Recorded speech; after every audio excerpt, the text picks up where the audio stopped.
सुवर्णपुर जिला रामपुर थाना सारसमाठ ठारे बालଯାତ୍ରା महोत्सव मीना बजार दोकानी को मारात्मक आक्रमण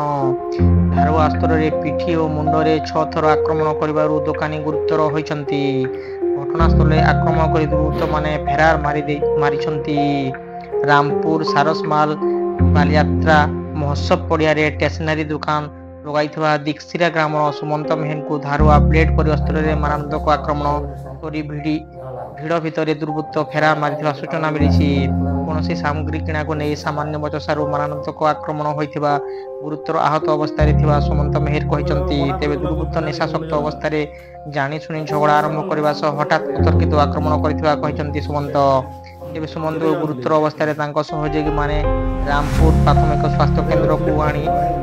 चिकित्सा करथिबा बेले रामपुर प्राथमिक स्वास्थ्य केन्द्र पिठी और मुंडरे 6टी स्थान में गभीर क्षत हो प्राथमिक चिकित्सा कर डुंगरीपाली डाक्तरखाना को स्थानांतरण कर रामपुर थाना आईआईसी खबर पाई घटनास्थल को जाई तदंत करुवा बेले अव्यवस्था नहीं यात्रा बंद करने को निर्देश कर सूचना देते आईआईसी श्रीमती पद्मासिनी मेहर तेज रामपुर अंचल मात्राधिक निशा कारबार बारंबार एभली घटना माने घटुवा नहीं साधारण असंतोष देखा देउछि।